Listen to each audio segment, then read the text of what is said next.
이별, 이 밥.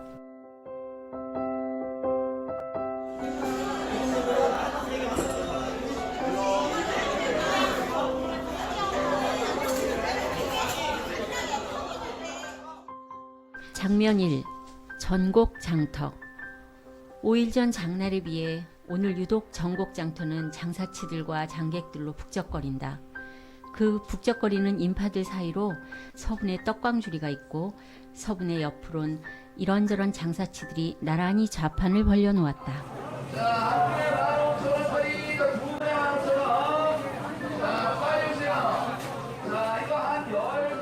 이럴 줄 알았으면 좀 더 해왔을 텐데.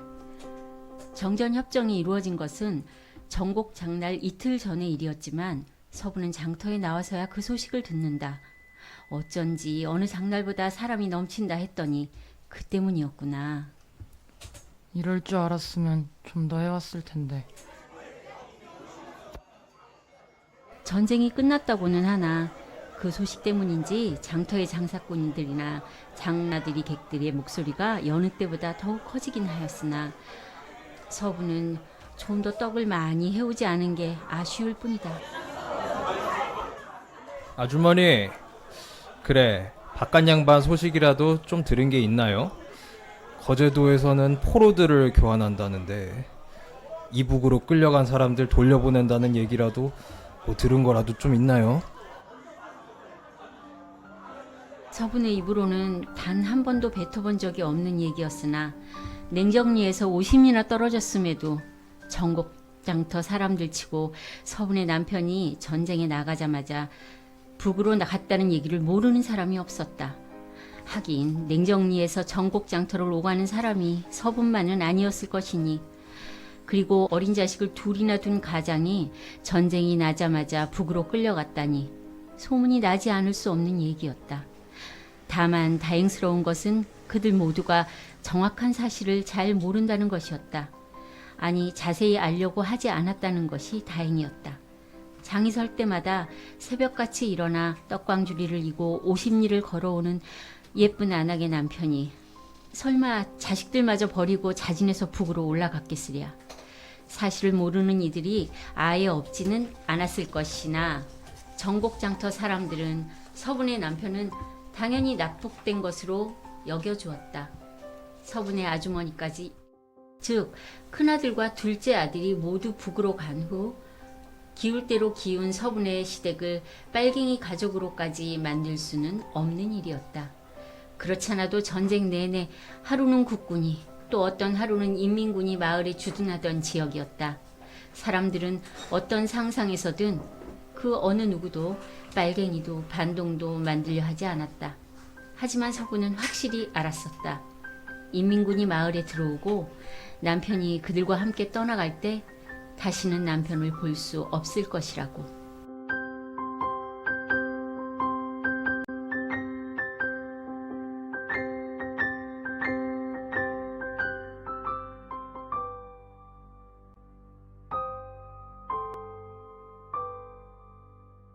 장면 2. 서분의 회상. 어느 동굴 속. 동굴 속에는 냉정리 박생원네 일가가 모여 있다. 애들 좀 잘 챙겨주라 그렇게 당부했건만 애 옷을 이렇게 입혀놓으면 어떡하냐? 남편은 이별을 고하는 순간에도 4살짜리 순옥이만 바라봤을 뿐이다. 그게 고작 떠나는 사람이 남길 말인가? 그것도 아주 떠나는 사람이?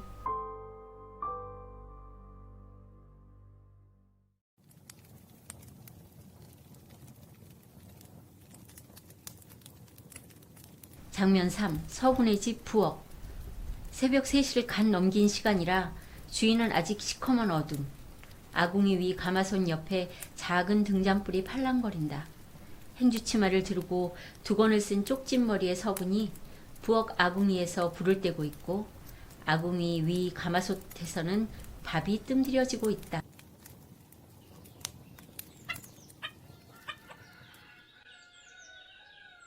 장에 가는 날이면 서분의 하루는 길었다. 첫 닭이 울기 전에 집을 나섰고 냉정리 사람들이 모두 잠이 든 후에야 집에 도착했기 때문이다.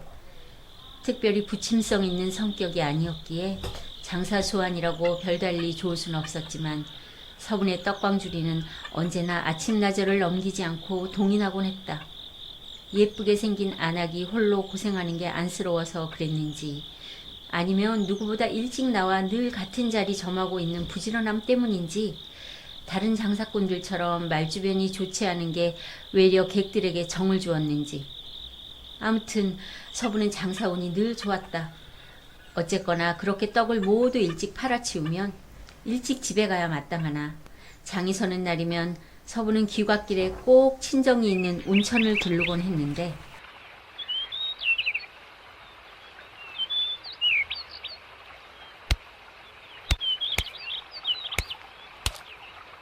냉정리 빨래터 안악들이 옹기종기 모여있다.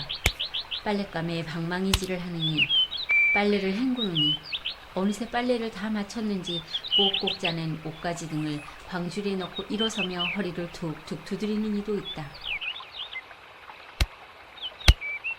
무슨 여편네가 뭐 볼 게 있다고 장만 서면 빤질나게 친정나들이를 하는 거래요? 아유, 뭐 뻔한 거 아니겠어?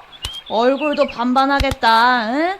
젊디 젊은 여자가 뭐하러 늙은 시아버지랑 이 산골짜기에서 평생을 살려고 하겠냐고. 모두가 일가 친척들이라 그랬는지 냉정리 사람들은 모두 서분의 잦은 친정 출입을 곱게 보지 않았고 서분이 장에 다녀오는 날이면 아니 그들 눈엔 친정에 다녀오는 날이면 늘 그녀에 대해 저마다 한마디씩 하고자 했다.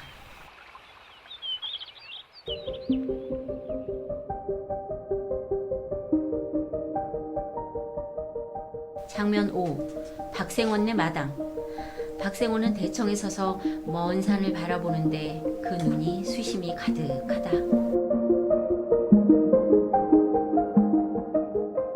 그래, 더 붙잡아둘 수는 없겠지. 아무리 가세가 기울었다곤 하나 며느리가 장날에 떡을 팔러 다니는 건 늘 가슴 아픈 일이었는데 거기에 더해 5일마다 친정을 다닌다니 냉정리 일가 친척들이 둘만 모여도 며느리 입방아를 찢는다니 그래, 어딜 가던 여기보다야 낫겠지. 장남과 차남마저 자신에게 어떤 말도 남기지 않고 집을 떠났는데 그 애들의 처들이라고 자신을 시아버지로 대하려나? 서분의 시아버지 박생원은 아들 둘이 집을 떠나간 그날 그 스스로 이미 일가를 유지하지 않기로 하였는지도 모를 일이다. 성섭아, 형수들 모두 불러오너라. 막내 아들 성섭에게 며느리들을 불러오라 해놓고 박생원은 앉지도 않은 채 대청마루 끝에 서서 며느리들을 기다린다. 소나기라도 오려나 저 먼 산 너머로 먹구름이 모여든다. 저 산 넘어 먹구름아, 그 산 넘어 오지 마라. 내 맘속의 먹구름에 너 들어올 곳 하나 없다. 먹구름아 오지 말고 내 마음속 먹구름이나 불러가렴.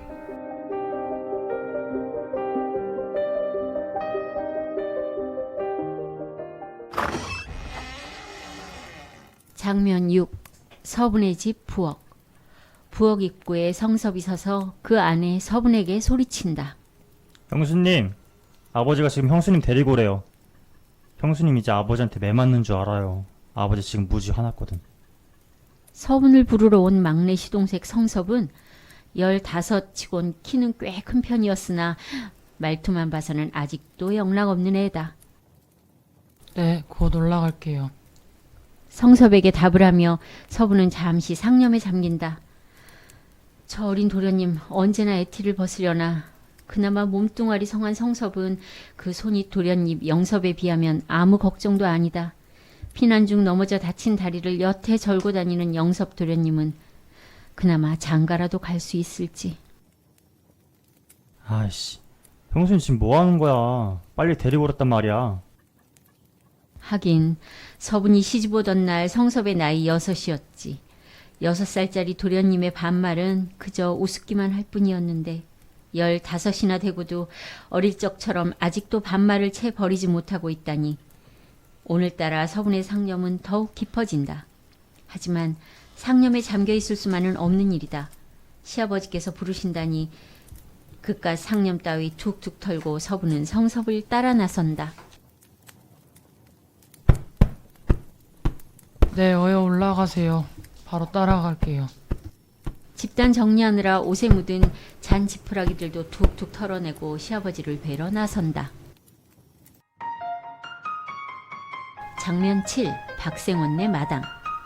박생원은 대청에 서 있고 마당에는 손윗동서가 고개를 조아리고 서 있다. 아버님, 부르셨다고요? 그래, 내 간단히 여기서 얘기들 할 테니 내 얘기하던 대로 하면 될 것이다. 서분과 손윗동서 서로를 힐끗 쳐다본다. 너희 둘 다 이제 이 집을 나가라. 친정으로 돌아가던 이제 이 늙은이 신경 쓸 것 없이 너희들 살고 싶은 대로 살거라. 이게 무슨 용문인가? 집을 나가라고? 서분과 그의 손윗동서는 서로 얼굴을 잠시 바라보더니 이윽고 눈물을 흘리며 대청 앞마당에 쓰러진다.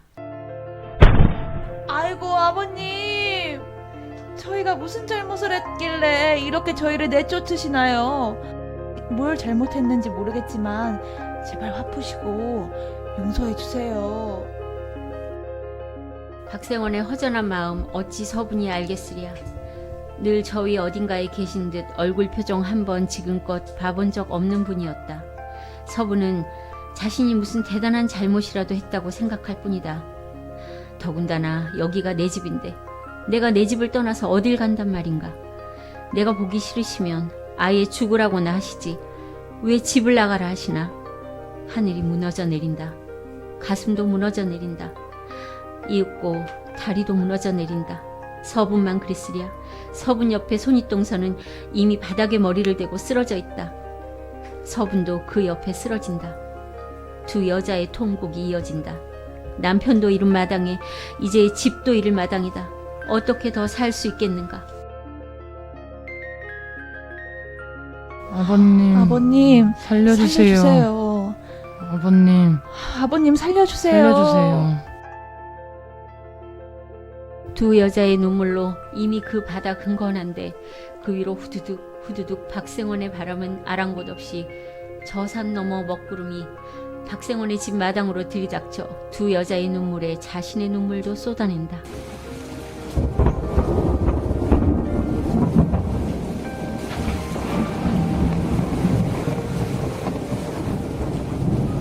먹구름아, 먹구름아, 너는 뭐가 그리 슬프길래 이리 눈물 쏟아내노. 지금 울어야 할 이 나이것만 어찌 너만 쏟아내노. 평생 눈물 한 번 흘려본 적 없었기에 우는 법조차 알 길 없는 박생원이나 이 순간 그는 눈물 쏟는 두 여자와 빗물 쏟는 먹구름 따라 자신도 한없이 울 수 있길 바라본다. 하지만 그의 바람은 마음을 벗어나지 못한다. 그저 마음에만 머물다 마음에서만 눈물을 쏟아낼 뿐이다. 하지만 며느리들의 눈물 덕이었을까? 오지 말래도 다가온 소나기 덕이었을까? 마음에만 쏟았어도 어쨌거나 쏟아진 눈물 덕이었을까? 지난 3년 내내 겨울만 있었던 마음에 봄이 피어난다. 하지만 이미 뱉은 말 어찌 되담을 소리야. 그저 애매한 말 한마디나 던지고 박생원은 돌아선다. 아무튼 내 뜻은 그러하니 이 집에 남던 나가던 그건 전적으로 너희들이 알아서 할 일이다. 네? 통곡하던 두 여자가 박생원의 뒷모습과 서로의 얼굴을 번갈아 쳐다보나 흐르던 눈물이 어찌 갑자기 멈출 소리야. 다시금 서분과 그의 손윗동서는 바닥에 엎드려 눈물을 쏟아낸다. 하지만 샘솟아 나오는 눈물이 아니었다. 그저 아직 고여있던 눈물이나 마저 쏟아낼 뿐이다. 두 여자의 머리 위로도 소낙비가 점점 잦아든다. 그거 참... 그거 참... 뒤돌아 방으로 들어가는 박생원의 얼굴엔 웃어서 그런 건지 찡그려서 그런 건지 광대와 입 사이에 깊은 주름이 잡히는데 박생원 스스로도 자신이 지금 웃고 있는 건지 인상을 쓰고 있는 건지 그 마음 알 길이 없다. 장면 8. 여인 이의 집 마루. 여인들 몇이 모여 잡일에 손을 분주히 놀린다. 분주한 손놀림만큼이나 그들의 입들 또한 분주히 움직인다. 제취자리 알아보느라 그런 게 아니었다더구만. 아유, 그러게요. 우리가 잘 알지도 못하고. 시아버지 앞에서 대성통곡을 했던 그날이 가기 전에 냉정리 사람들은 서분이 왜 장에서 돌아오며 꼭 온천의 친정에 들르는지 알게 되었다. 아니, 근데 그 많은 빨래들은 다 어떻게 한대요? 에휴, 보통 부지런한 사람이 아니지 뭐야? 하긴 뭐 부지런한 걸로 따지면 우리 동네 그 운천댁 그 사람 따라갈 만한 사람이 누가 있어? 아유, 그나저나 그 빨래거리 받느라 양색 씨들 만나고 그러면 그 이상한 병이나 걸리고 그러는 거 아닌지 몰라? 아유, 그러게 말이에요. 빨래거리마다 양놈들 냄새가 아유, 콕 배어 있을 텐데 그 노린내를 어떻게 참나 모르겠네. 근데 양놈들은 몸만 큰 게 아니고 그것도 그렇게 크다던데. 양색씨들 그거 큰 걸 어떻게 받았는데? 아유, 뭐 별 걱정을 다 하네. 우리가 애기도 받아내는데 뭐 물건이 아무리 커도 그렇지 그 물건 하나 못 받아내면 애초에 그 짓을 어떻게 한단 말이야.